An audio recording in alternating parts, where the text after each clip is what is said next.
అందరికీ నమస్కారం।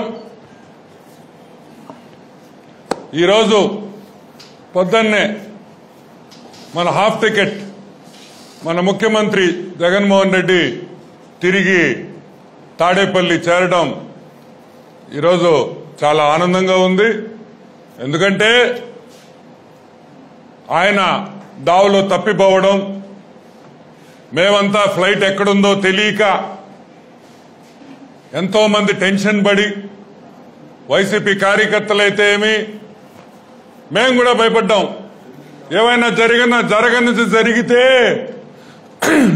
జరిగితే అది యాడ మా మీద పెడతారని ఒక భయం। కానీ హాఫ్ టికెట్ ముఖ్యమంత్రి విహార యాత్ర బ్రహ్మాండంగా పోయి ఎంజాయ్ చేసుకొని తిరిగి తాడేపల్లికి చేరడం చాలా సంతోషకరం। కానీ ఈ ప్రశ్నలు, ఈ ట్రిప్ మీద, ఈ డవాస్ ట్రిప్ మీద మాకు కొన్ని ప్రశ్నలు, కొన్ని ఉన్నాయి, అసలు డౌట్స్ ఉన్నాయి। ఏంది అసలు, ఎట్ట జరిగింది? పాపం లక్షల కోట్ల ఒప్పందాలు కుదుర్చుకున్నాడు అని సీఎం గారు, జగన్ గారు ఆల్రెడీ ఆయన ఫేస్బుక్ లో కూడా పెట్టాడు। మేము అడుగుతున్నాం, జగన్ గారు మీరు వెళ్ళిన aircraft Embraer long range Embraer Lineage 1000 E190 aircraft అంతే, it's a business jet. Rent ఎంతో తెలుసా మీకు?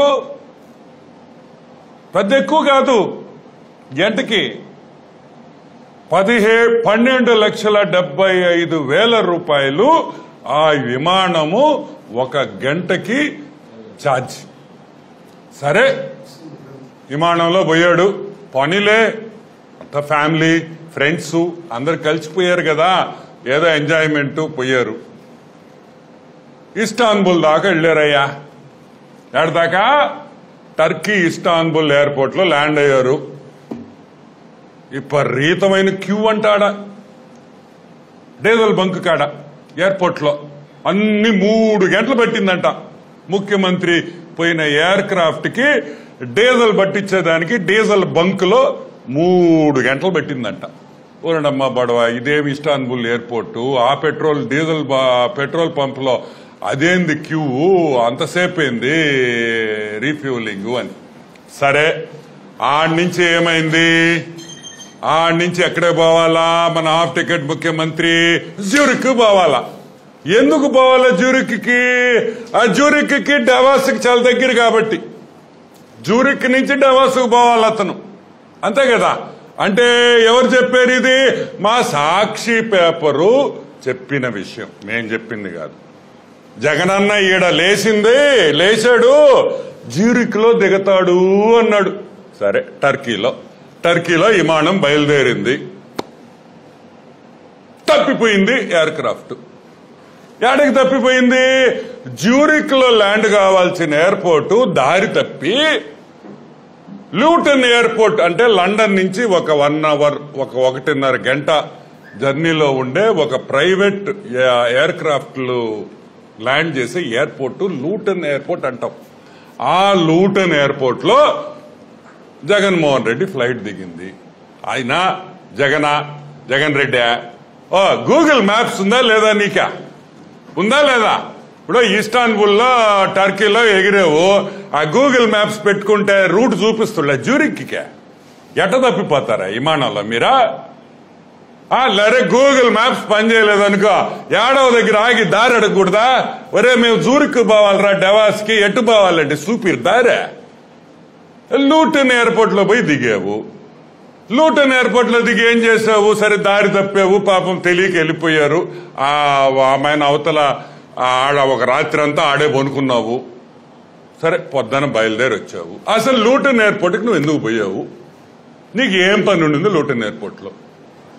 ఎందుకంటే జ్యూరిక్ ఎయిర్పోర్ట్ లో నువ్వు పక్క రోజు వస్తున్నట్టు ఆల్రెడీ దాంట్లో డిక్లేర్ చేసేసి ఉన్నారు। జ్యూరిక్ ఎయిర్పోర్ట్ లో ఏ ఎయిర్ క్రాఫ్ట్ ల్యాండ్ అయినా మనకు ఆ టిక్కర్ లో వస్తుంది, దాన్ని టిక్కర్ అంటాం। ఆ టిక్కర్ లో ఈ ఎయిర్ క్రాఫ్ట్ వస్తుంది, ఈ ఎయిర్ క్రాఫ్ట్ వస్తుంది అని। అంటే నీకు నేరుగా జ్యూరిక్ పోయేది అసలు ప్లానే కాదు. నువ్వు లూటన్ ఎయిర్పోర్ట్కి ఫస్ట్ పోవాలనే నీ ప్లాను. కానీ మా సాక్షి వాళ్ళకి చెప్పాలా లేదా భయా నువ్వా? వాళ్ళు ఏం చేశారు? ఇప్పుడు అందరు అభిమానులు అందరూ ఎంత కోప్పడుతున్నారు సాక్షి పేపర్ మీద. సాక్షి వాళ్ళు ఏం చెప్పారు? అన్న లేచాడు జ్యూరిక్ లో దిగుతాడు అన్నాడు. యాడ్ లేచాడు యాడ్ దిగాడు. లేచింది కరెక్టే, దిగింది ఆడ. మేమనేది ఒకటే, సరే 12,75,000 రూపాయలు గంటకి రెంట్ ఉండే ఎయిర్ క్రాఫ్ట్ లో పోయావు. ఎన్ని రోజులు ఉంచుకున్నావు? 22 నుంచి 21 నుంచి 30 తేదీ దాకా ఆ ఎయిర్ క్రాఫ్ట్ నీ హ్యాండ్ ఓవర్ నీ కంట్రోల్లోనే ఉండింది. జ్యూరిక్ నుంచి ఆ ఎయిర్ క్రాఫ్ట్ బాసెల్కి పోయింది. ఎక్కడ పోయింది? స్విట్జర్లాండ్ లో బాసెల్ అనే ఊరికి పోయింది. బాసెల్ ఏంది? ఏం ఊరది? స్విట్జర్లాండ్ లో అత్యంత బ్యూటిఫుల్ అయిన ఆల్ప్స్ లో ఉండే ఒక ప్రదేశం. It's a tourist destination. సరే పాపం మా భారత అక్క పిల్లలు కూడా పోయారు, తప్పు లేదు. ఎందుకంటే మా అక్కనోడిని కూడా నేనేం అనను. మనోడు మా హాఫ్ టికెట్ జగన్మోహన్ రెడ్డి ఇంట్లో నుంచి బయటికి రాదు. వాళ్ళకన్నా బోర్ కొడుతులా. 2 నెలలకి 3 నెలలకి ఇళ్లలో యాడుంటారా? సరే పోయావు. ఇప్పుడు మేము అడుగుతున్నావు, ఈ ఎయిర్ క్రాఫ్ట్ కి బాడుగా ఎవరు కడుతున్నారు? నువ్వు కడుతున్నావా? రివర్స్ టెండరింగ్ వాళ్ళు కడుతున్నారా? నువ్వు కడుతున్నావా? రివర్స్ టెండరింగ్ వాళ్ళు. ఎందుకంటే 10 కోట్ల నుంచి 12 కోట్ల రూపాయలు ఓన్లీ విమానం రెంటు. విమానం రెంటు 10 కోట్ల నుంచి 12 కోట్ల రూపాయలు అవుతుంది. లేదు, ఇదేమైనా ఈ ఎయిర్ క్రాఫ్ట్ నీ సొంతదా? నువ్వేమన్నా కొనుక్కున్నావా ఏదన్నా సూట్ కేస్ కంపెనీని పెట్టుకొని అని అడుగుతున్నాం. సరే ఆ విమానం సంగతి పక్కన పెడతాం. పోయావు, ఎక్కడికి పోయావు? డవాసుకు పోయావు. బాగా ఇబ్బంది పడ్డాడు పాపం మన జగన్మోహన్ రెడ్డి.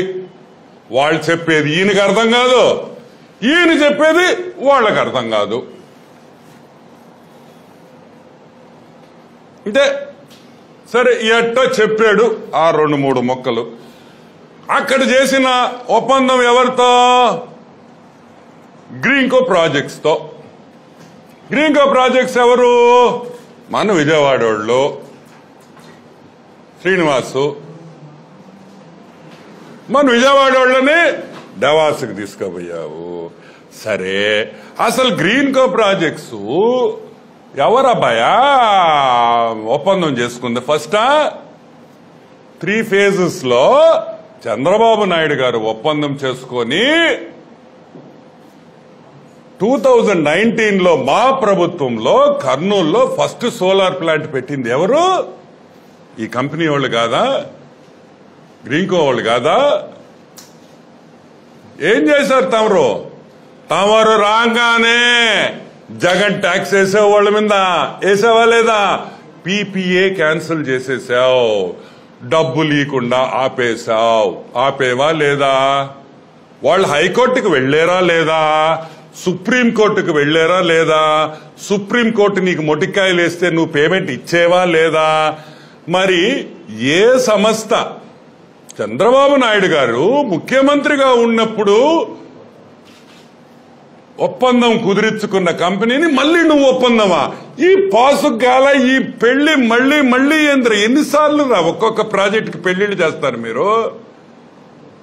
మేము తెచ్చిన ప్రాజెక్టుకి మీరు మళ్ళీ ఒప్పందం. సరే అదానీ గారు వచ్చారు, పెద్ద ఆయన ఇండస్ట్రియలిస్టు. ఆయన కూడా ఒప్పందం కుదుర్చుకొని వచ్చేదానికే కదా క్యూలో ఉండిందా? టాటా పవర్, మెస్కో అన్ని క్యూలో ఉంటే నీ దెబ్బకి భయపడిపోయి పారిపోయారు. సరే ఆంధ్రాలో ఇండియాలో కలవాల్సిన వాళ్ళందరినీ పోయి డవాస్ లో గెలిచావు. ఆడ బిల్డప్ డీకార్బనైజేషన్ ఫస్ట్ ప్రాజెక్ట్. ఇటువంటి సీఎంఏ లేడన్నవారు తిక్కలు. కాకపోతే మీకు మా బాబు గారు తెచ్చిన ప్రాజెక్ట్ ని నువ్వు decarbonisation. Do you know what is the meaning of decarbonisation?